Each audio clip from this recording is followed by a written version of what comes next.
नाज़रीन, जैसा कि आपने जाना कि मंटू बहुत अच्छे खाके लिखा करते थे, लेकिन इसके अलावा एक और पहलू निकल कर आता है। वो ये है कि मंटू ने बहुत अच्छे रेडियो प्लेज लिखे, बहुत अच्छे उन्होंने ड्रामे लिखे। इस पर भी हम बात करेंगे जनाब अनीस आज़मी साहब से, जिनका ताल्लुक थिएटर से है। लेकिन उससे पहले हम नज़र डालते हैं उनके ड्रामा निगारी पर।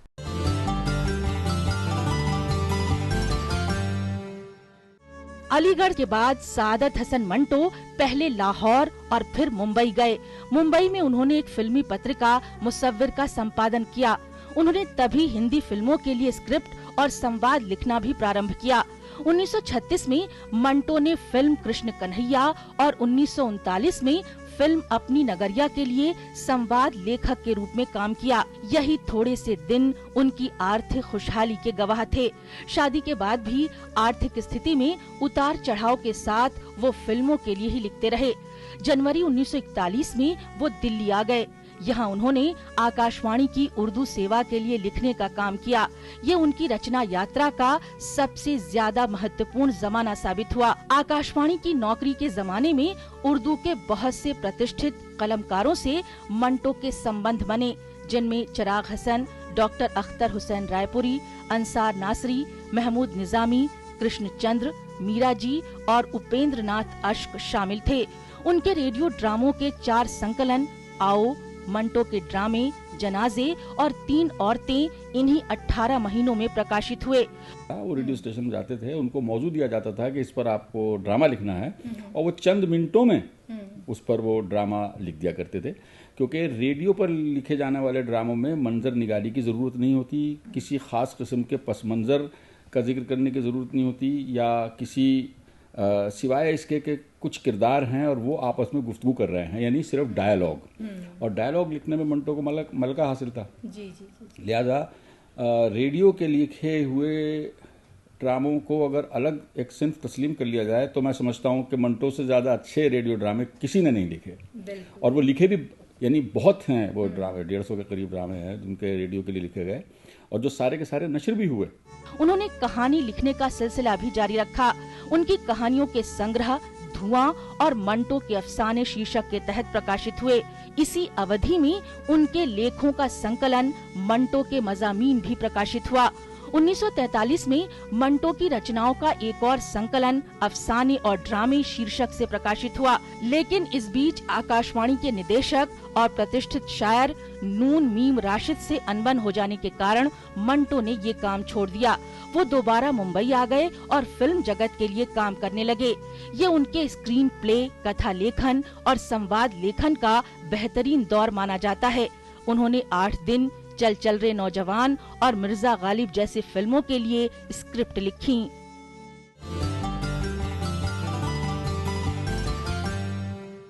इस बारे में मजीद हम मालूमात हासिल करते हैं जनाब अनीस आज़मी साहब से। अनीस आज़मी साहब, जैसे कि सब जानते ही हैं कि आप उर्दू एकेडमी के सेक्रेटरी हैं, और वहाँ आप मंटो पर आपने एक बेहतरीन सीरीज़ भी चलाई थी, और जाहिर सी बात है कि लोगों ने उसे बहुत पसंद भी किया था। तो पहले हम ये जानना चाहेंगे कि मंटो ने जो ड्रामा निगारी की, जो प्लेस किए, इस बारे में आपकी क्या राय है?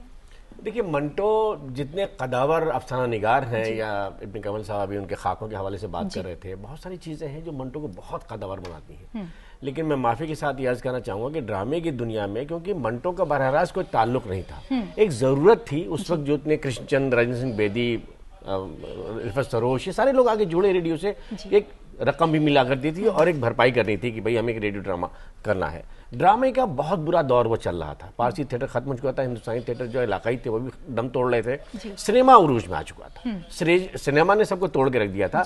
ऐसे में रेडियो का जब इब्तिदा हुई है, और ये हुआ कि रेडियो में 15 मिनट के, 20 मिनट के, 25 मिनट के ड्रामे लिखे जाएंगे, तो वो भी एक अपने आप में चौंकाने वाली बात थी कि 5 घंटे के ड्रामे को आधे घंटे में कैसे किया जाए। तो ये लोग रागिब किए गए और इनको बताया गया क्या तकनीक है और कैसे लिखा जाएगा। तो मंटो ने ड्रामे लिखे और बहुत सारी सीरीज लिखी वो, और झूठ बोलें, और अखबार पढ़ें, और चुगली खाएं, और ये देखें वो देखें, स्टेज ड्रामे भी मंटो ने लिखे हैं। लेकिन मंटो जितने बड़े, मैंने कहा, कदावर तख्लीकार हैं, ड्रामे की दुनिया में वो बात नहीं हो सकी, क्योंकि ड्रामे में जब तक थिएटर से, रंगमंच से जुड़ेगा नहीं आदमी, वो बहुत बड़ा काम नहीं कर पाएगा। तो मंटो ने काम तो बहुत किया है, एक वो किया, लेकिन थिएटर को हमेशा इंतजार होता है, हमेशा जरूरत है उसके लिए एक मजबूत स्क्रिप्ट की। रशीद जहां के बाद उतनी बेबाकी से बात करने वाला इंसान उर्दू अदब के अंदर, अगर मुझे लगता है कि मंटो सबसे कदावर उसके अंदर। मंटो के तमाम अफसानों में जो ड्रामे नहीं थे, अफसाने थे, वो इतने जबरदस्त कहानियां हैं, इतने जबरदस्त क्लाइमेक्सेस हैं कि वो जरूरत पूरी करते चले गए थिएटर की। तो शाहिद अनवर ने गैर ज़रूरी लोग करके मंटो के 9 अच्छे सबसे मजबूत कैरेक्टर्स को एक ड्रामा की शक्ल दे दी। गैर ज़रूरी लोग पूरे हिंदुस्तान में न सिर्फ उर्दू हिंदी में बल्कि मुख्तलिफ ज़बानों में वो प्ले हो रहा है। टोबा टेक सिंह कौन सी ज़बान है जिसमें नहीं हो रहा है? उस अफसाने को लोगों ने कुछ ड्रामाटाइज किए बगैर हो रहा है। फिर इसी तरह से जैसे कि उर्दू अकेडमी दिल्ली ने सोचा कि भाई सदी तकरीबात है मंटो की 2012 में 2012 में ये 100 साल हो रहे हैं, तो उर्दू अकेडमी दिल्ली ने फैसला लिया कि हम 6 दिन का जो ड्रामा फेस्टिवल करते हैं वो मबनी होगा मंटो के मुख्तलिफ अफसानों पर जी। और इतनी संजीदगी से थिएटर के लोग जुड़े और उन्होंने उर्दू हिंदी दोनों लोग आए उसमें और जुड़े, और मेरे ख्याल से दिल्ली के तमाम एक्टर्स 300 एक्टर्स उसके अंदर रोल कर रहे थे और जबरदस्त रोल कर रहे थे। मंटो देखिए बार बार चौंकाता है। मंटो औरत, मजहब और समाज, इन चीजों को, क्योंकि मंटो ने 2 चीजें बर्दाश्त नहीं की कि औरत तवाइफ नहीं हो सकती, मुल्क तकसीम नहीं हो सकता, इंसान तकसीम नहीं हो सकता, बिला वजह खून खराबा जो है नहीं किया जा सकता। इन सब चीजों के ऊपर कलम जिस तरह से मंटो ने उठाया कोई और नहीं उठा पाया है। अनीस साहब, जैसे कि अभी आपने बताया कि आपने यकीनन बहुत ही बेहतरीन प्लेस किए हैं मंटो के, तो आज के तनाजुर में जैसे कि आज वहाँ पे ऑडियंस आती होगी तो उनका क्या रद्द अमल होता है? मंटो को पसंद करते हैं? देखिए, आप किसी भी राइटर की कोई कहानी को ड्रामा बना लीजिए, आप कुछ भी झूठ सच बोल दीजिए, कितना भी जोड़ लीजिए, आप कहीं नहीं पकड़े जाएंगे। मंटो सारी कौम को हिफ्ज है, किसी कहानी में जरा भी तरमीम करेंगे आपका गिरबान पकड़ेंगे, नहीं मंटो ने यूं नहीं यूं लिखा है, जुमला यूं नहीं यूं है। मंटो की मकबूलियत खुदा की कसम, मतलब किसी आदमी को आप उसके मुकाबले में ला नहीं सकते हैं। हिंदी वाले, उर्दू वाले, बंगला के मेरे दोस्त, गुजराती मेरे दोस्तों ने कहा कि एक एक लफ्ज उनको मालूम है मंटो ने क्या लिखा है। बहुत से लोगों ने उर्दू सिर्फ इसलिए सीखी कि मंटो को अच्छी तरह से समझने के लिए हमें उर्दू स्क्रिप्ट चाहिए। बेशक नाजरीन, हमने जाना कि मंटो किस तरह से ड्रामा निगारी किया करते थे और आज के दौर में भी मंटो के लिखे जो ड्रामे हैं जब स्टेज किए जाते हैं तो लोग उन्हें बेहद पसंद करते हैं। तो आइए नजर डालते हैं मंटो की जिंदगी के चंद पहलुओं के बारे में।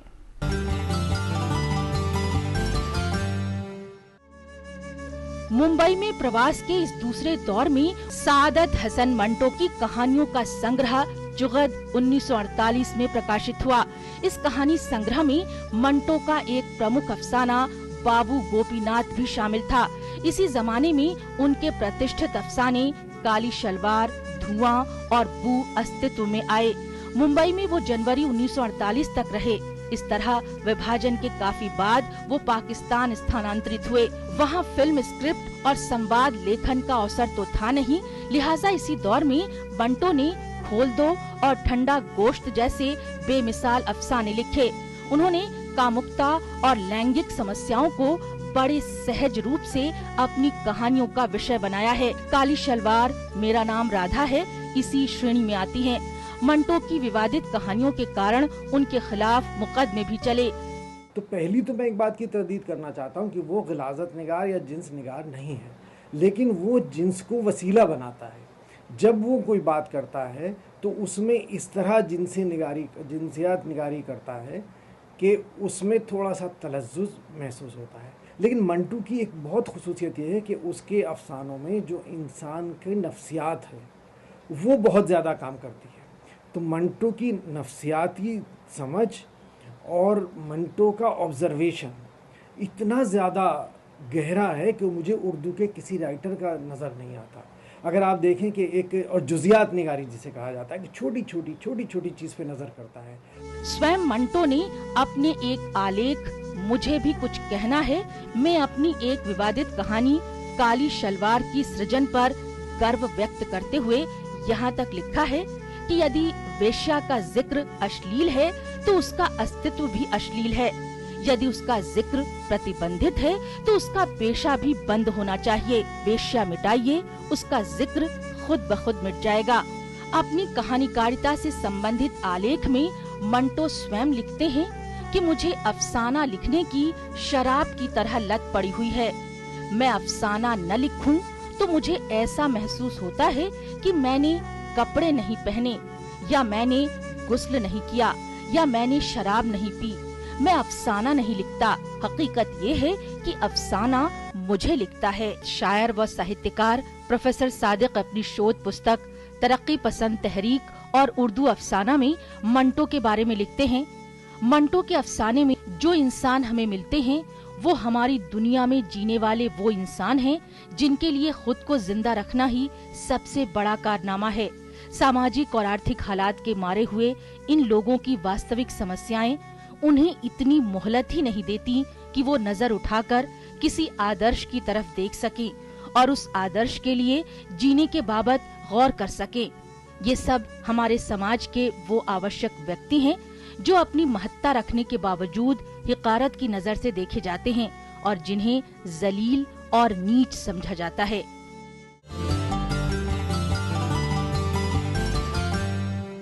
तो नरेंद्र साहब, हम ये जानना चाहेंगे कि हिंदी अदब में मंटो को ही ज्यादा पसंद क्यों किया जाता है?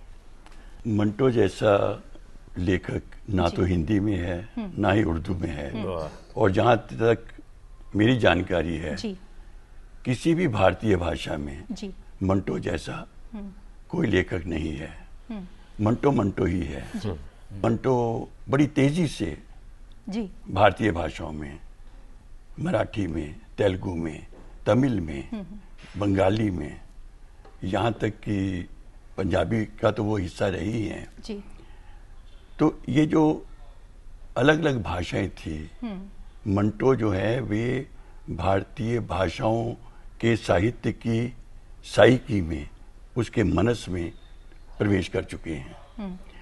मुझे लगता है कि मंटो ही एक ऐसा लेखक है जिसके साथ पीढ़ियों का सवाल, जनरेशन्स का सवाल नहीं उठता। हिंदी में नई कहानी की शुरुआत के जो मुद्दे बने हैं वे मंटो के बिना बन ही नहीं सकते थे।